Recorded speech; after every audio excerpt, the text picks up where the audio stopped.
اعوذ باللہ من الشیطان الرجیم بسم اللہ الرحمن الرحیم۔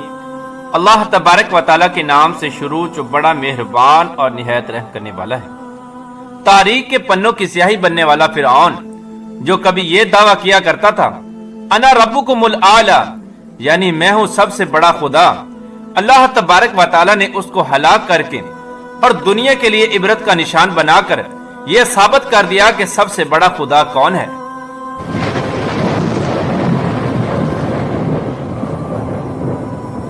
پیارے دوستو، فرعون مصر کی تاریخ کا ایک ایسا بدبخت بادشاہ گزرا ہے جو خود کو خدا کہلواتا تھا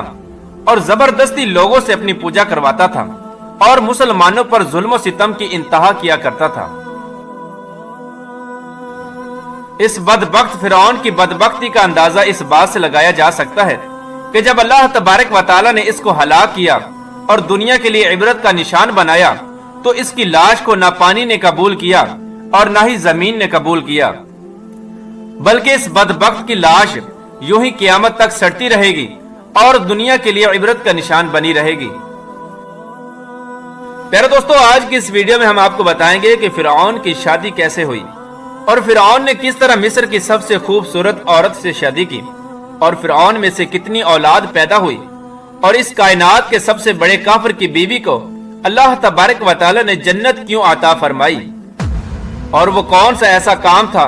جو فرعون کی بیوی نے کیا جس کی وجہ سے ایک کافر کی بیوی جنت میں حضور صلی اللہ تعالی علیہ وآلہ وسلم کی ازواج مطہرات میں شامل ہو گئی۔ پیارے دوستو، فرعون جب مصر کا بادشاہ بنا تو اس نے اپنے ظلم و ستم کی انتہا کرنا شروع کر دی، اور جب اس فرعون نے شادی کرنے کا ارادہ کیا تو اس نے مصر کی سب سے خوبصورت عورت کا انتخاب کیا جس کا نام آسیہ تھا۔ فرعون مصر نے ریان بن ولید کی پوتی حضرت آسیہ رضی اللہ تعالی عنہ کو شادی کا پیغام بھجوایا۔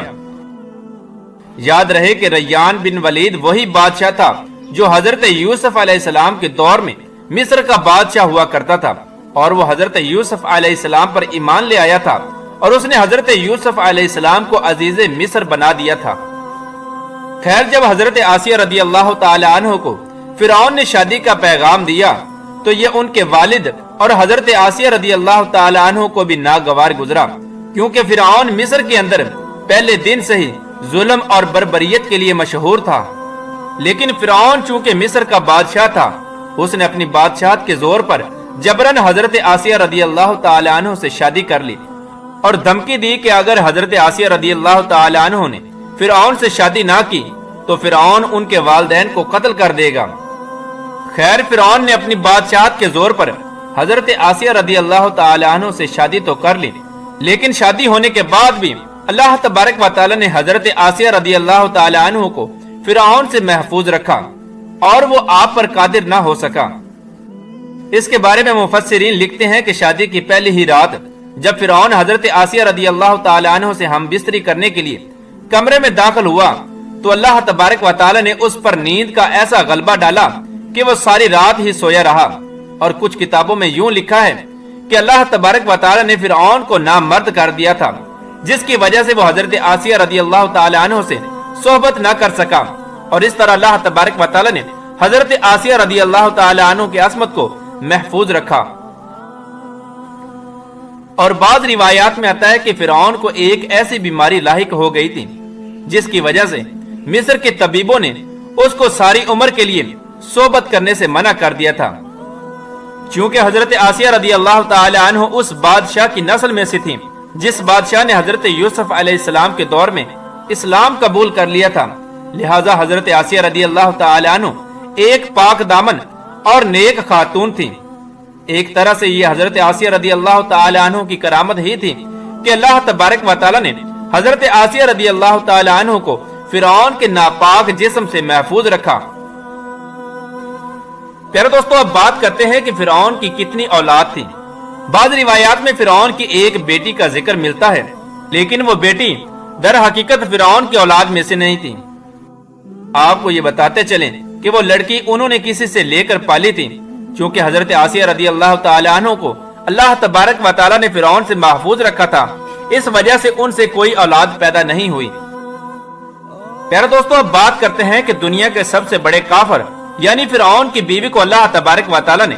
جنت میں حضور صلی اللہ تعالی علیہ وآلہ وسلم کے ازواج مطہرات میں کس وجہ سے شمار فرمایا، اور وہ کون سی ایسی نیکی تھی جس کی وجہ سے ایک کافر کی بیوی کو اللہ تبارک و تعالی نے جنت عطا فرما دی۔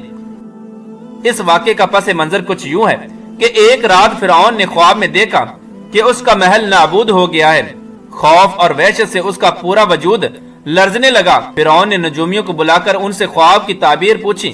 تو انہوں نے کہا کہ بنی اسرائیل میں ان قریب ایک ایسا بچہ پیدا ہوگا جو تمہارے محل کو نابود کر دے گا اور تم سے تمہاری سلطنت کو چھین لے گا اور تمہارا سب کچھ تباہ و برباد ہو جائے گا۔ فرعون نے جب یہ تعبیر سنی تو فرعون نے یہ حکم جاری کر دیا کہ بنی اسرائیل میں جو بھی بچہ پیدا ہو اس کو قتل کر دیا جائے اور لڑکی کو چھوڑ دیا جائے تاکہ ان کی نسل باقی رہے۔ جب حضرت موسیٰ علیہ السلام پیدا ہوئے تو ان کی والدہ نے حضرت موسیٰ علیہ السلام کو ایک صندوق میں رکھ کر دریا میں ڈال دیا۔ دریا سے ایک نہر فرعون کے محل کے پاس سے بہتی تھی۔ یہ صندوق بہتا ہوا اللہ تبارک و تعالیٰ کی قدرت سے اسی نہر میں چلا گیا اور یہ صندوق بہتا ہوا فرعون کے محل کے پاس آ کر رک گیا۔ فرعون نے جب اس صندوق کو دیکھا تو اپنے سپاہیوں کو حکم دیا کہ اسے محل میں لا کر کھولا جائے اور دیکھا جائے کہ اس کے اندر کیا ہے۔ جب اس صندوق کو کھولا گیا تو اس کے اندر ایک نہایت ہی حسین و جمیل اور خوبصورت بچہ نکلا۔ حضرت آسیہ رضی اللہ تعالی عنہ اس بچے کو دیکھ کر نہایت ہی خوش ہوئیں اور حضرت آسیہ رضی اللہ تعالی عنہ نے حضرت موسیٰ علیہ السلام کا نام ہی موسیٰ رکھا تھا، کیونکہ قبطی زبان میں پانی کو مو اور درخت کو سا کہا جاتا ہے۔ کیونکہ حضرت موسیٰ علیہ السلام پانی اور درختوں کے درمیان میں سے ملے تھے، اسی وجہ سے حضرت موسیٰ علیہ السلام کا نام موسیٰ رکھا گیا۔ صندوق کھلنے کے بعد حضرت آسیہ رضی اللہ تعالی عنہ نے جب حضرت موسیٰ علیہ السلام کے چہرے انور پر نور دیکھا تو انہوں نے حضرت موسیٰ علیہ السلام کو اپنا بیٹا بنا لیا اور فرعون سے کہنے لگی کہ یہ بچہ میری اور تیری آنکھوں کی ٹھنڈک ہے، اسے قتل نہ کرنا۔ لیکن اس وقت نامرد فرعون کہنے لگا کہ اسے تم رکھ لو، مجھے اس کی کوئی حاجت نہیں۔ حضرت محمد مصطفیٰ صلی اللہ تعالی علیہ وآلہ وسلم ارشاد فرماتے ہیں کہ اگر آسیہ کی طرح فرعون بھی اس بات کا اقرار کرتا کہ یہ بچہ اس کے آنکھوں کی بھی ٹھنڈک ہے تو اللہ تبارک و تعالی ضرور اس کو ہدایت عطا فرماتا اور اس کو حضرت آسیہ رضی اللہ تعالی عنہ کی طرح ایمان سے نوازتا۔ لیکن بدبخت فرعون اس کے نصیب میں ایمان تھا ہی نہیں، اس وجہ سے اس نے اس بات کا اقرار نہیں کیا۔ حضرت آسیہ رضی اللہ تعالی عنہ شادی کے پہلے ہی دن سے فرعون کے ظالمانہ اور کافرانہ اقدامات کے خلاف پہاڑ بن کر کھڑی رہیں۔ حضرت موسیٰ علیہ السلام نے جب اعلان نبوت کیا اور جب محل میں جادوگروں سے مقابلہ کیا تو یہ دیکھ کر حضرت آسیہ رضی اللہ تعالی عنہ حضرت موسیٰ علیہ السلام پر ایمان لے آئیں، اور ایمان لانے کے بعد کافی دنوں تک انہوں نے اس بات کو فرعون سے چھپائے رکھا۔ لیکن جب فرعون نے خدائی کا دعویٰ کیا اور لوگوں سے خود کو سجدہ کروانے لگا تو پھر حضرت آسیہ رضی اللہ تعالی عنہ کھل کر میدان میں آ گئی اور فرعون کے اس عمل کی سخت مخالفت کرنے لگی۔ جیسے ہی فرعون کو پتہ چلا کہ میری بیوی بھی حضرت موسیٰ علیہ السلام کے خدا پر ایمان لا چکی ہے تو اس نے حضرت آسیہ رضی اللہ تعالی عنہ پر ظلم ڈھانا شروع کر دیے اور روزانہ حضرت آسیہ رضی اللہ تعالی عنہ کو طرح طرح کی اذیتیں دینا شروع کر دی۔ لیکن فرعون کا طرح طرح کا ظلم بھی حضرت آسیہ رضی اللہ تعالی عنہ کے ایمان کو متزلزل نہ کر سکا۔ فرعون نے بہت کوشش کی کہ حضرت آسیہ رضی اللہ تعالی عنہ کو ایمان سے دور کر دیا جائے اور دوبارہ یہ کفر و شرک کی طرف لوٹ آئیں، لیکن حضرت آسیہ رضی اللہ تعالی عنہ نے فرعون کی تمام تر کوششوں کو ناکام بنا دیا اور وہ صرف اللہ تبارک و تعالیٰ کا نام پکارتی رہیں اور اللہ تبارک و تعالیٰ کی عبادت میں مصروف رہیں۔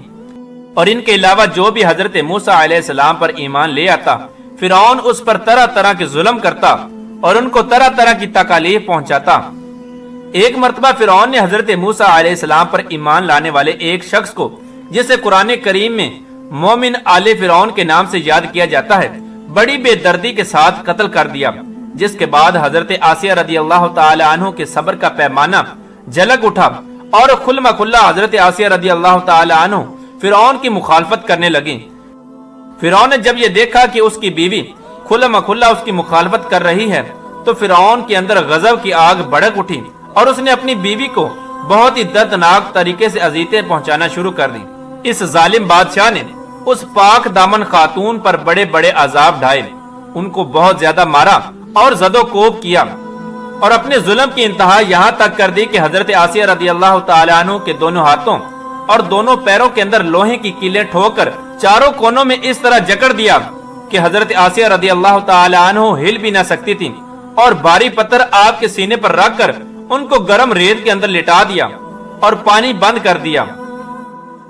اس طرح کے دردناک ظلم و جبر کرنے کے باوجود بھی حضرت آسیہ رضی اللہ تعالی عنہ کا ایمان مضبوط رہا اور وہ اللہ تبارک و تعالیٰ کی وحدانیت پر ثابت قدم رہی۔ اور بعض روایات میں آتا ہے کہ فرعون نے حضرت آسیہ رضی اللہ تعالی عنہ پر